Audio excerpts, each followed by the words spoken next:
Freshmen and sophomores are at one campus, and then across the town is the other campus for juniors and seniors. So it's weird, like living in the South and people are going to K through 12 and stuff. It's like it's crazy more. So when I figured that out, like I didn't want to go, and I remember. Okay, so today we have a multi-talented individual. This man is a was a baseball player, football player, track and field, college graduate, videographer, business owner, coach, and social media influencer. Did I say Okay, everything on okay, time? yeah, you got it right. Okay, And awesome. today I'm interviewing Mr. Javon Charleston, or also known as Simply Wavy. Yes, sir. Yes, sir. Yes, sir. How you doing? I'm glad to be here. I'm happy you got me on here. Yes, I'm glad too. I'm glad I got the chance to, of course, interview someone like you because you're definitely someone who is an unsung individual, and it's also a pleasure. Now, I know that you were born March 3rd, 1996, in Decatur, Georgia, Mhm. and I know that you were about 2 years old when you and your family uprooted to, is it Gurnee, Illinois? Um, not 2 years. So I mean, I was in Georgia up until like third grade, and then we Okay. moved to Illinois. Yeah, but other than that, yeah, that's what happened. Okay, and did you attend like Woodland Elementary? Hmm. Yep. Now, now I do want to ask though, since you were here in Georgia up until third grade, what was like some experiences that you might have some childhood experiences that you might have had growing up here in Georgia for a little bit of time? I don't really remember too much of me being here. So when I used to live in Gurnee, I used to always tell people I'm from Atlanta, but it's just kind of cool when you're from somewhere, but you tell someone, "Oh no, I'm not from here. I'm not like y'all." But really, I don't remember too much about anything of Atlanta or anything in North Gwinnett is where I was raised in. But um, mainly the things that I remember is just sports. I remember playing for North Gwinnett youth football program, and I met a couple of my best friends at the time when I was a kid, and that memory from being that young, I actually got a full circle moment when I went to college and I played football at South Carolina. I played with my childhood friend. We like played against each other one game, so I got a picture of that, and that Mhm. was like really the extent of my memories. I just remember like a couple of our houses we had here, but that was it. Nothing really crazy. And I get that around that age, you don't really you don't really like remember too much in that like, that in that age bracket until your parents kind of like show you like a couple of pictures and you're like, oh, like that happened, or Yeah. kind of like jogs your memory back. Now, I know that at this time that once you did move to Gurnee, Illinois, you went to Warren Township High School, Hmm. and I know you graduated around 2014. Now, how did your experiences, while you were a part of the football team, particularly shape your senior year, leading to the Blue Devils and the 7-4 record, shape your athletic identity? Okay, so how it's basically like how did that make me who I am? Just playing for them and being on like being at the school and everything. Yes. Um, that's an interesting question. So high school, college, I would always say like that was my best years. Like I everything about just being around the people you want to be around, doing your own thing, like literally having your own life that you could just move around and do things with. Like that was my best times. But like high school, it was high school to me. Being a part of like the football team and stuff like that, I had a lot of different like ups and downs that kind of shaped me early on. I remember my freshman year going into everything, going into high school freshman year, especially like where I'm at. It's just like it's a war zone as far as like trying to create your own identity and just like being, like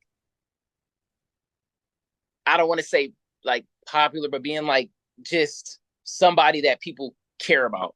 Um, it's hard because everyone's coming from different middle schools and everyone's trying to just assert dominance and just it's a weird time that freshman year, and during football is like where I kind of got my piece, but I got injured, so I was actually injured my whole freshman year. So it was kind of a bad time because I had to, carry the waters for everybody, and it just kind of messes with your mental as far as like, people don't look at you as like somebody that's of importance, or what, like you're just a water guy or whatever. And after that year, sophomore year, is when I kind of finally got to earn my keep, I guess. I played at a very high level. We had a terrible team until my class got there. For as far as the football team, we were horrible. Mm. Class got there and we did great. I remember I had a lot of really big plays versus some good teams, and after that, it's like once you kind of just like show that you're important on the football field and in sports in general in high school, in my opinion, like you just kind of can be a kid again. Like you could just do your own thing. You don't have to worry about people talking bad about you or saying things about you. It's just like you're kind of like at the status you want to be. Um, but other than that, I mean, I went to one of the biggest high schools in the world. It's like top 20, I believe. I don't know what it is now, but my graduating class was like 2,000 people, 1,900 people. Yeah, it was ridiculous. We had two campuses. My freshman and sophomore year, freshmen and sophomores are at one campus, and then across the town is the other campus for juniors and seniors. So it's weird, like living in the South and people are going to K through 12 and stuff. It's like it's crazy because Mhm. we had so much stuff, like it was ridiculous. But I mean, high school was cool, man. It was just high school though. It wasn't nothing that. Can you still see me? Okay. Yes. High school wasn't nothing that like I really cared too much about after I went to college and really got to experience what life was really about. No, I agree with you. High school is definitely a whirlwind. It's definitely emotional. Hmm. It's overwhelming because you're going through a lot of, like you said, identity. You have an identity crisis. Yeah. It's like weird, when of course you're a child, you go from an adolescent to like a preteen to a teenager, and that's when a lot of the puberty kind of like starts, and you're trying to understand yourself. But even when you're in high school, freshman year is one of those critical times because you are stepping into your you're stepping into who you will be. But Yeah. we always change as time goes on. But I definitely agree with you with how high school can, how high school does people. It makes you feel like I want to be important to to people and stuff. You at least want people to at least actually care about your existence. And Yeah. when you feel like when you're a particular like sport or a particular club and you're not as popular, but you want to definitely show people what you can do. Hmm. And once you show people your potential and stuff, that's when it's more of like a people kind of look at you different. Yeah. Like I feel like, because a lot of people, I used to always talk to my friend about this, but, he's the type of person that, he left home for a little bit, but he kind of stayed around the general area of being around. Like he stayed home. Hmm. He didn't really, go off to college and do everything like that. He just kind of stayed in the hometown. And I always tell people like going away from your home, like you get to really experience how life is. Like in college, who cares if you are the star athlete or the leader of your club, or like no one cares. I mean, you just meet friends, you meet people, like everyone's cool with each other. You get to meet people that have similar interests. But like in high school, it's like they pick the interest and you need to match it in some way. Like you need to be the fun guy, the cool, you know what I mean? The guy who gives girl, like you got to be something that people deem like cool, I guess. And like that's the part that I didn't really care about. Hey, and that's what makes us all different.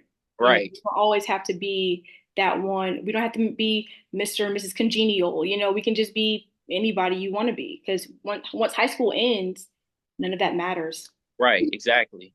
When you're in the workforce, none of that matters. Right. So, Exactly. but I know, but all in all, that's really great that you had that kind of mindset in school. Because of course, I feel like a lot of people that's, in high school don't really think that way. So that's Mhm. cool that you definitely had that kind of mindset. Now, I know that after you graduated, and I know in 2015, when during a time at Columbia University, because of course you were in South Carolina at this moment. Mhm. How did you How did becoming a redshirt impact your approach to the game and your personal development as an athlete? So football is interesting to me because that was kind of like my identity, not just from like a playing aspect, but like sports really teach you about life and just give you the confidence as a person that, can do anything. Like as far as being a red shirt or going to a big place like South Carolina from where I'm from, like those are already challenges in itself. And it's like it teaches you about who you are already. So one thing that was super big in my life was even going to South Carolina in the first place. Um, I always wanted to go there, whether it be as a walk on, whether it be a scholarship, whatever it was. I always wanted to go to a big place because I felt like I was overlooked as a athlete, and it's kind of like a metaphor for life. It's just like going to a bigger city like how I am now in Atlanta. It's like those things really shape you and kind of test you as far as like you're going to see people with more money, you're going to see people who are more talented, and it tests what you have. Like how good can you be? How can you manage your mindset and not give up on things when it doesn't go your way. And like that's kind of what it was with South Carolina. Redshirting was just kind of like standard thing to do as a freshman during that time. Nowadays it's not, but during that time it was standard. Especially I walked on there, so that means that I wasn't on scholarship when I first went. Mm-hmm. um so it was tough. I mean, being a redshirt wasn't really a big deal to me. I know I was good enough to play, and being down there, I just wanted to prove to myself of that. So that wasn't really a big deal. But yeah. Now, that is definitely great that you brought that up Hmm. about how when you're moving to different places and when you see different people who have talents and Hmm. you kind of compare yourself, not think about the fact of, okay, I'm doing this, I've done this, and I'm working towards doing this. Hmm. When as individuals, we often kind of like compare ourselves to other people. Hmm. And so that's a great thing that you brought up Atlanta because when you come down here, it's like you're seeing everyone, you're like, okay, everyone, has a little money here, everyone is doing this, everyone is successful in what they're doing, or maybe they're just faking it till they make it. Exactly. Yeah. So that's like, that's one key thing that you realize too as you go on in your career and stuff. Now, I do want to preface also since, um, you've also talked about football and of course things of the sort because you play football in high school and stuff and even in college. Hmm. Now, I want to say right around in your junior year and Hmm. your junior year, yes, 2016, 2017, I would say that you were definitely in your prime. Hmm. Um, you were definitely leading the times, and I guess you were like, a wide receiver, and you went from to defensive, winning against Vanderbilt, returning to your original position as wide receiver for Texas A&M, playing against the Aggie Bulldogs. Go Aggies, because my dad used to go to A&T, so. Okay. Okay. Okay. Okay. And then, of course, one catch, 12 yards, even special term tackles in Tennessee. You were named special team player and a member of the SEC uh, fall academic honor roll, including winning two awards, Unselfish Award and Intensity Award. Like, Hmm. explain 2016 and 2017, other than, what I just, put out there. Because it seemed like, you were definitely catching them, hitting them. Yeah. So okay, I'm gonna be honest. Like, so with my career, it didn't go how I wanted it to, but it went exactly how I wanted it to at the same time. It makes no sense, but I'm gonna explain. So when it comes to like going to a big school like that, especially out of Gurnee, Illinois, like no one's ever been to SEC school. I'm the first player to ever do something like that. I remember when I first committed there. I actually have a weird story because I committed to a school named Robert Morris, and I thought at first it was the Robert Morris. It's two Robert Morrises. I thought it was the D1 Robert Morris, Okay. but it was actually a different Robert Morris. So when I figured that out, like I didn't want to go. And I remember I wanted to go to a big school, but like I got injured my senior year. I had a ton of different interests from schools, but once I got injured, everything went away. And so I was like distraught. I finally got to go to USC. And when I went there, you know, I just needed a way in. That's all I needed. I knew that everything I would want to achieve would happen. Um, I had a lot of different times where I could have been starting, and it's a lot of politics that happen when you go to a big school, and that's something that I learned firsthand basis. And it is what it is. But like I'm happy with my career because I felt like I took a crumb and made a mountaintop out of it because try to they try not to play, at a big school like that, it's all about like making a lot of different individuals happy. Boosters, the fan base, coaches gotta make sure they maintain their jobs. And, like I said, I came in as a walk-on. Every year there's 5-star, 4-star kids that are getting picked up. And for a school like that, you gotta be bringing in top talent, top talent. No matter how the talent is on the team already, you gotta constantly push better players on paper because it's gonna make for your job to stay there. So, I was happy with how my career turned out as far as what I did with it. But, you know, it was definitely so much that I could have did that, even reading, like hearing the stats is kind of like, I just feel like, man, like I could have did so much, but it's like, I'm happy with what I did. Definitely you're right. That my sophomore year was my year that I did my thing. Everything I was given, did I did everything I could have done with it. I was given the special teams. Once I was starting on special teams, I ended up being a 3-year um, guy on there, captain on there that led the team in special teams for 3 straight years. I led the team in tackles. I played offense and defense. Was productive on both. So I mean, I did everything I was supposed to do, and I'm proud of my career. Um, I just wish it would have went a little different. It's always like that. It's Yeah, yeah, always like yeah. that. When things like that happen and you kind of wonder, what was the purpose of me going so hard towards something and I ended up not really doing nothing with it.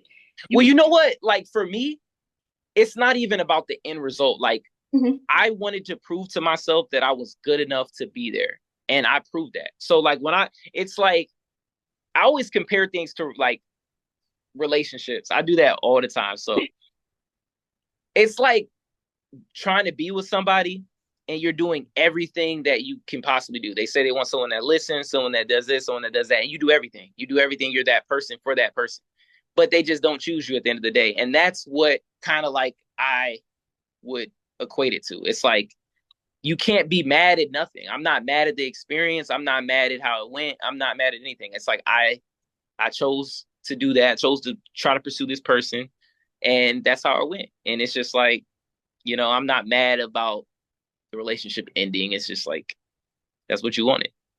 So that's how I look at everything. That's a great way to look at it because sometimes I feel like someone like that's like me. Mm-hmm. I would want to have that kind of mindset. At least start to have that. I'm thinking like, oh, like you say, you compared the relationship. You're putting so much emphasis into someone, and then next thing you know, they're just like, oh, I don't want you. I don't want to Yeah. continue this. And you're just like, and I'm like, oh my gosh, I think like I wasted my time. I wasted Yeah. See, my I don't time. think like that. I've never thought like that. Like I'm as long as I did what I had to do, I can be proud of myself about whatever. Hey, man, this person wasn't it. Is what it is. Like I don't it's not really the end result. Like going to the NFL was a great thing that I wanted to do. I had a great opportunity to do it, but it's like when it comes to sports and especially that professional level, like to get to that 1%, it's like things have to go so perfect. So it's like, you know what I mean? Like you have to make sure that these things don't happen and you can't control some things you can't control. And it's just like it is what it is. You know what I mean? Like you can't be mad if you spent, you know what I mean, you spent money to try to pursue your journalism career, and then like something happened to where you had to start working at a different job. It's like you at least you got to try, at least you got to feel what it feels like, at least you got to see how far it took you. Like that's how I look at it. Yeah, and that's more so, and that's just real life. Mhm. That's basically a healthy mindset. Like how you're looking at it, it's a healthy mindset. Of Yeah. course, anybody else probably, and like I said myself, anybody else would be sad, like oh my gosh. Yeah, no, true. That's But true. like you said, it's life. It is. It It, is. And I'm, it's it is what it is. Now, I know that you did end up graduating college with your bachelor's in sociology, which Hmm. is great. How was your academic background influenced your approach to finding Simply Wavy with your Um, video production company? And what do you think your experiences in just like how you graduated in sociology, um, how did that basically, how did you use those techniques to influence your work? so um sociology was something I always loved to, study, especially in college. I thought it was very interesting. I actually am almost done with my master's. I have a class left or two classes left of sports management. But as far as like my company came from everything I do now is stuff I've always done. So like when I was a kid before I got to college, I used to do like YouTube. I had a YouTube channel. It was when YouTube first, I think YouTube first started in like 2010 or 2009 or something like that. But I started like 3 years after YouTube finally like opened up. So I just was interested in making videos and like, just producing content. I think it's so interesting to produce something that's never been made, regardless of what it is. Like no one's ever done this in the world, and I'm putting it out there. So I did that, and I blew up when I was a kid. I was getting sponsorships, I was getting deals, all type of stuff. I never got monetized because I never knew about monetization. I don't even think you could get monetized at the time. But I ended up quitting that because I honestly I just wanted to prove to myself that I could become like big on YouTube. And I proved it to myself, and I didn't really care anymore. Like I wanted to play football. That was my biggest concern. And so I just quit. And after a while, I started realizing, like, you know, when I realized that you can make money by like my talent can make me money. I don't need to quit and just never pursue like any content type of thing again. I can make money with it. So when I started my company, Simply Wavy, it was in mind to like build relationships with businesses, work with celebrities. Like I just wanted the fun of it, to make money by doing that type of stuff, make connections by meeting celebrities and doing different things like that.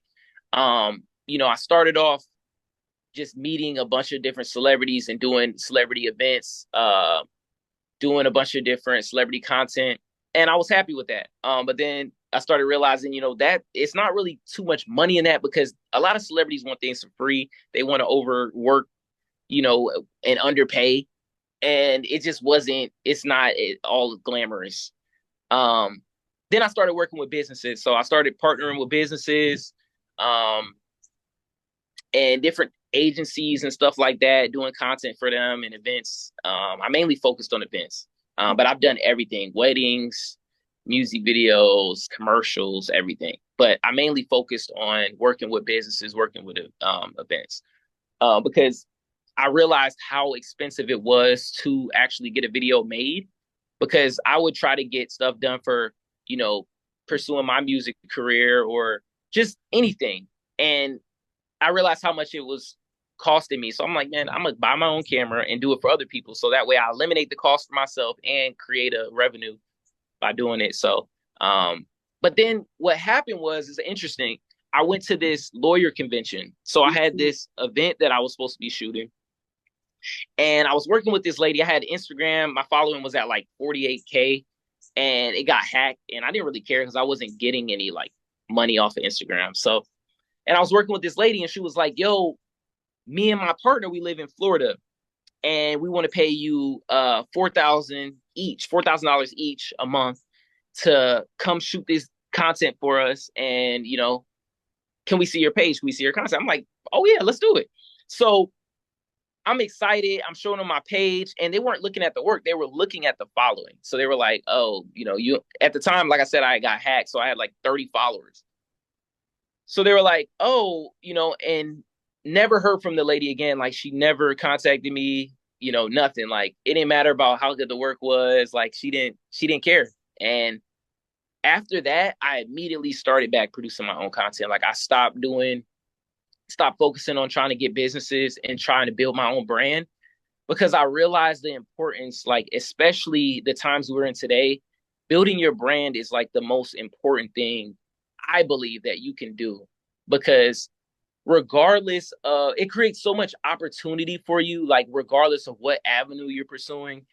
You could be doing, I could be doing, funny content now, but I can let people know, hey, look, I got a product I'm creating, and you're creating like a legit fan base that will, you know, it could create so many doors and opportunities for you, like beyond just, views and subscribers and followers. It's like, and that's something I recognize from an early basis and something I'm super blessed and happy that I have the mindset to like always find a different approach. A lot of my friends who played football with me, they're kind of like they're stuck on the football. They're stuck on the football, and like no matter what, no matter how long they haven't played, it's like that's all they love, that's all they care about. And I'm just happy that I've created other avenues for myself, and I've always had other things that I've cared about that go beyond just sports. And with my Simply Wavy, it's done great. I've had when I was working with the celebrities, it did great, then it did bad. When I was working with the businesses, it did great, then it, went up and down. But, creating my own brand was the best thing I could have ever done because it gives me that stability. It gives me the, just the mindset of like, hey, if I come up with the ideas, if I do what I need to do, work hard, like everything will be all right. And it's always been all right. And I'm just hoping it continues.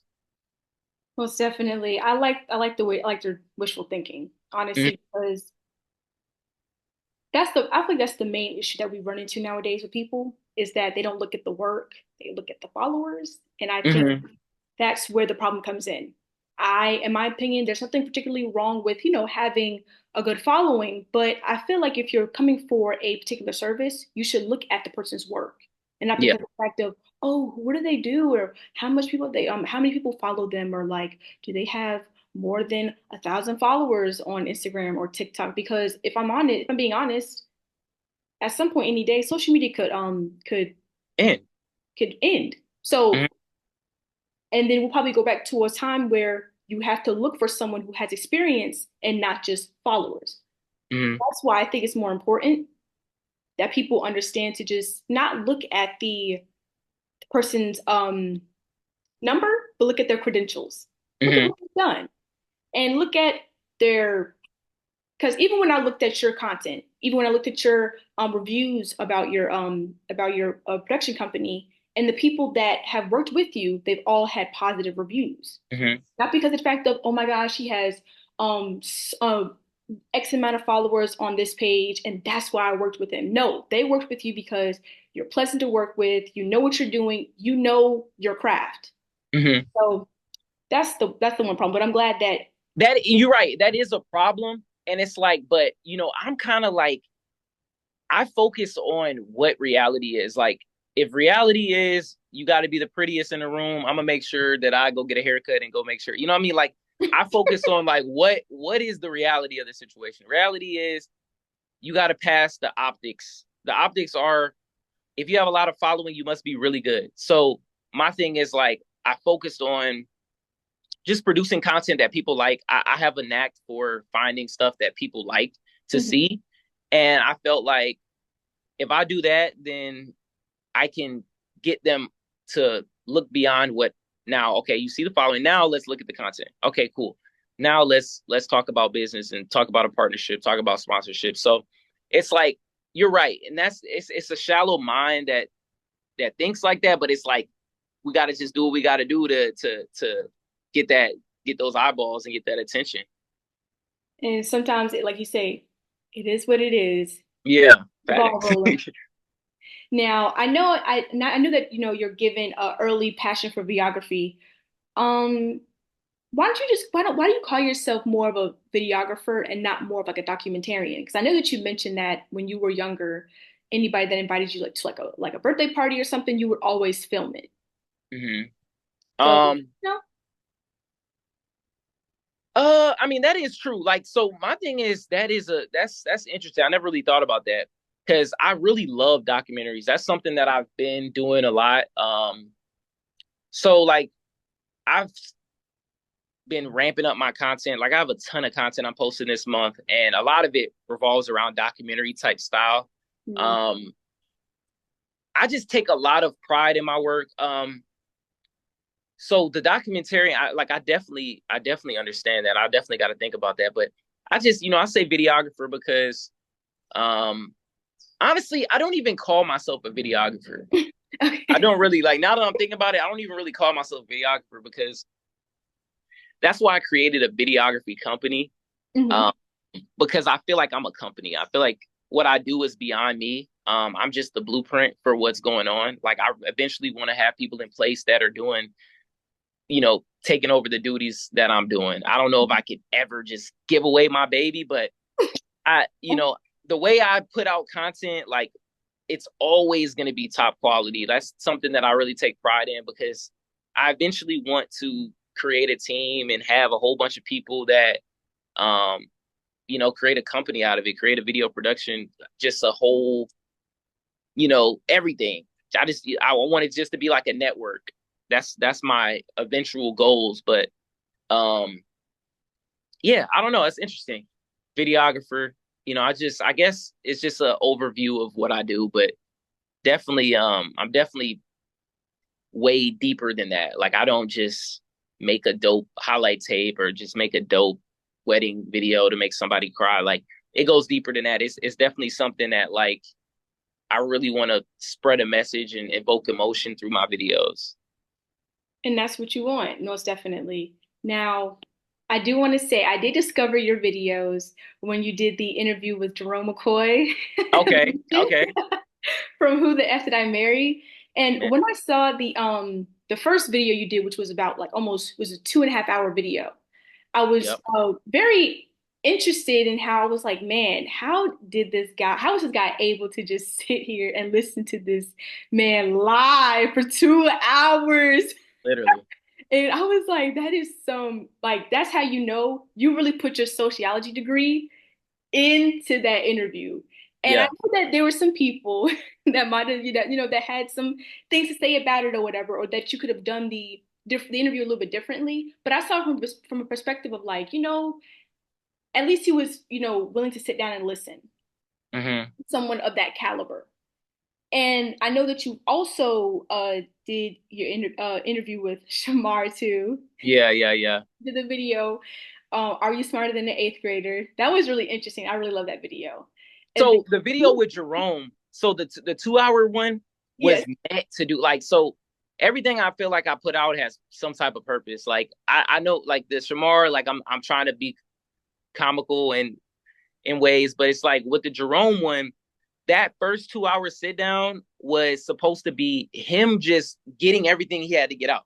Like I had previously talked to him, and to be honest with you, like I always feel like my head is about to explode after talking to him. So I felt like I want to give this completely raw. I did very few edits. I didn't edit anything. And if you look at my videos, I edit. I edit the fuck out of videos. Excuse yes. my.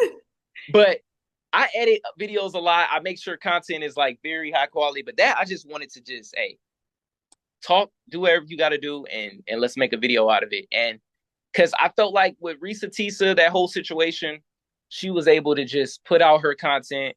You know, I don't know if she read the comments or not prior to putting all these videos out, but she put it out just straight off of memory. And I wanted him to just speak straight off the memory. And the second one, I don't know if you saw the second one, but I grilled him No, on I the second. did.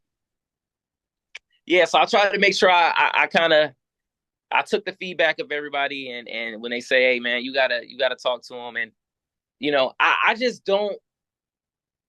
I don't like to interview somebody. My style of interviewing, I don't want to tell someone that I know they're lying. You know, Hmm. I wanted them to just get you. You say whatever you think you feel. You say whatever you think you feel, and then I'll just edit it to where we know the truth. But it's like I'm not gonna sit there and be like, well, why are you lying to me? Maybe I should start doing that. Maybe I need to start looking at some interview tactics. But just for me, I like the interaction that the comments will leave, knowing that, oh, did y'all see at 2 minutes and 30 seconds when he said this? Like I want to give people something to interact with. Like I want people to say something to where I can go back and make a follow-up video with. Yes, and I'm glad that you did that because the 2 hour one was definitely really interesting Mm-hmm. all the way through. Okay, so I know that where we last left off was I was talking about the interview with Legion McCoy and you doing the um where Sure. like got married, and then of course Shamar. What was it like working with Shamar in general? Like doing the two videos you did with them. Like what was that? Yeah, yeah. Shamar's interesting. Like I like Shamar as a person. I feel like he's very entertaining. I feel like um I kind of got a mixed feelings because I feel like with him, we have great conversation outside of like recording. I felt like we just both understand how content is. Hey, you got to be entertaining. Like it's gonna be jokes, crack, but it is what it is. But like I think Shamar, like it's hard working with him because he reads comments and reads social media and like lets it feed into him. So like no matter if we got an understanding on our content, he gets in his feelings about it afterwards. So, I kind of geared away from working with him just because of that. But, he's doing his thing right now. After we worked, he just started going up. That video went viral and then he just, he's been doing very good. So, definitely, maybe we'll work in the future, but I'm definitely happy for what he's doing right now. Most definitely. I definitely noticed a skyrocket in his opportunities. And now I know that you recently worked with Miss Netta and Charles. How Yeah. was that? That was cool. That was cool. I like people who understand content. That's really just all it Okay. is. Like, so with them, like they get how it is. You gotta have drama. You gotta, make fun of people. Like, I like that. I just like people who just understand the space and they're just willing to just have fun with it. So, it was cool with them. It was cool. I work with a lot of different people that I haven't put out yet. Um, so it's kind of like it's fun. It's fun working with these different people. But the biggest thing I take away is people who know content, man. People who could just we could laugh and we could understand this is just for entertainment and This it's is nothing. great. It's no hard feelings. Yeah. Most definitely. Now, I do want to ask for your last question. Now, what do you envision in the future of Simply Wavy and your personal brand? Are there specific projects, collaborations, or expansions you are excited about pursuing in the coming years? Mm. So for Simply Wavy, I have a lot of big goals. I have a lot of big plans. I have a lot of things in the works. I got, you know, my cousin is, when I went to South Carolina, he's a big prominent figure in South Carolina. And one thing he did was he had a charity foundation for his name and stuff like that. And that's something that I really used to go to and kind of like I like the vibe, I like the feel of it, and I like giving back. So I definitely want to have something with Simply Wavy, partner with a charity, and do like an annual event, something like that, with us being the sponsor. Like I said, I've ran a company already. I've had people working under me and done the business aspect of things. So I definitely want to get back into that from a content standpoint, having people run the social media, have people contact the guests, run the contract, send the contracts out and stuff like that. And make it just a whole network type of thing. So my plans and goals, I don't have a timetable because something could spark tomorrow and I could just blow up. Anything could happen. So um my biggest things is like I really want to for my personal brand, um, I want to host a TV, uh what's that called? Like a award show or like an Okay. event. Like I really want them to reach out to me to just randomly like a BET award, like those little backstage things or something like that. Just BH anything like that. Like I really want to host something like that.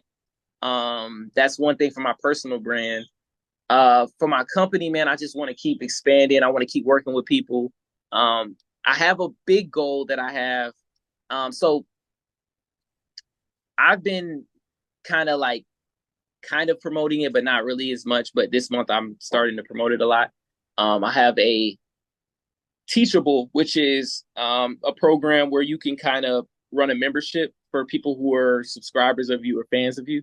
Hmm. And I have that going to where I teach people how to be a content creator, like how to monetize your brand, how to edit, how to do things yourself. Because one thing that I find unique about myself is that I do everything myself.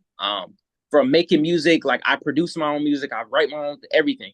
And when I make my videos, I scout the location, I edit, I record, I make it look like other people are there, but it's literally just me. And I'm doing everything, and it's a lot of work. And I want to teach people that you don't need a bunch of money for crazy cameras, crazy audio. You don't need all this different stuff, and you can do it yourself. So I have that going on to where I am charging memberships, but right now it's completely free. I'm just trying to give out as much value as possible so people can start understanding, okay, like this is actually valuable to what I'm doing. And then I could, go the price route. But that's something that I really want to start pursuing more. And I kind of want to use those proceeds and everything to just expand my brand. Um, maybe I might add people onto my team. So it's not just me interviewing, it's other people. But right now I'm just trying to keep going, man. Just working. I enjoy everything that I do, so that's one thing that I'm happy about. It doesn't really feel like work, even though I'm up all day, all night doing this. So I mean, other than like game show hosting or something, some type of hostings, I just want to keep working with everyone that's entertaining in the space we're in. People who have value, people who, have stories that I could document and make videos and try to spread a message. That's something I'm really trying to do. I get that. I get that. And that's something that you'll definitely become successful in. And like I said, thank you again for doing this interview with me. I Um, appreciate you. Let me just say, this has been a great experience. As much as I had to change time, my phone died, all this different stuff, it's been great. I think you are super well versed in what you're doing. Just as far as like having organization, having your notes, like I could tell you really care about what you do, and I appreciate that. Thank you. Thank you. Like I said, I'm trying to do this thing and I'm really trying to go far with it at least. So it was definitely a great experience, definitely interviewing with you. And Yeah, and I'm glad that you even got back to me. So I appreciate it. I appreciate you.